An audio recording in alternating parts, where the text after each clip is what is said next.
Right, well, if you've watched any of my videos already on YouTube, then you will have seen when I did a street track in Norton, I lined up a couple of other things that weren't completed at that time, and this was one of them. It's a street fighter, a bit like those two Triumphs I've already shown, in the genre that I've tried to present here. It's basically a $5 Norton frame that had a rooted loop. It was missing. It punched holes in it everywhere, so like it was chopperized or something. So, you know, I had nothing else, so I thought, oh well, I'll do something with it. So I ended up with a set of custom trees and some 96 model Kawasaki 900 upside down forks with a loose dust excluder. This one here. 4-pot brakes, Yamaha wheels picked up at a swap meet, same with the forks. A little aftermarket Chinese stainless guard, I think it's fairly common.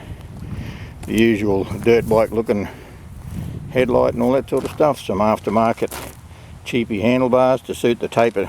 They were one of the most expensive things on the bike, those handlebars. Typical gauges, oil pressure and rev counter, because I really don't have access to any sort of speedo or nothing here. The rear swing arm, maybe some of you would know, is a YZ Yamaha from the 70s. Good on you, dude. YZ Yamaha, along with the wheels out of the 90s somewhere, I guess. A little custom seat, oil tank off the bench inside. And it's a 750, runs a 7S cam on a single 34mm McCuney, standard compression. Instead of those, like on my street tracker, instead of those aftermarket 2-into-1 exhaust, and it's got a little cheap Chinese $40 muffler on the back, which sounds pretty good really. A little set of custom cut foot peg brackets, typically what they call a Z plate on a Norton. And you may notice, if you're up on things, that there's a Triumph 5-speed gearbox in this thing. Fitted a little Norton oil filter as well, just to make sure things stay together. And the tank is from a firm in Florida. The name eludes me now. I think it might be something like Legendary or something like that. Anyway, the belt drive then, because it's a Triumph gearbox, and the Norton has a taper, the Triumph has a taper on both their shafts, in the output shafts. So with a belt drive, it's not such a big deal. You get somewhere near alignment, and you got something that'll work. When you're doing chains, like some of the others that I've got Triumph gearboxes with chain, well then that is or Norton cranks in a Triumph with a chain, that is a problem. So, you know, you've got to gut one sprocket and get the other sprocket and set them all, line them all up, and then weld the front engine sprocket in place to suit the Triumph clutch alignment.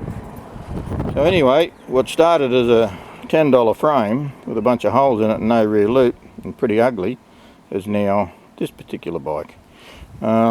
It's been on the go for a good while, no doubt, along with other projects. I get so far and run into a little bit of problem here or there. The other thing about it is I've got what I put in a lot of my custom bikes, a third ice elastic mount down in there. You should probably see that. That takes care of a lot of the movement and you pin your swing arm and all that sort of stuff, and you get rid of a lot of that slop in the back. And also, because of that, if you're into these things a bit, you'll notice that it's an Atlas head. Has the big centre mount and the oil feeds up on top. Now, anybody tells you an Atlas head won't go on a Commando, well, they don't know what they're talking about, of course. And because I've got the the added third mount on the normal Norton mounts, I don't need that top mount, which is next to useless anyway. So, a little aftermarket Harley style coil and oil cooler to go with the filter, keeps things in check a little bit.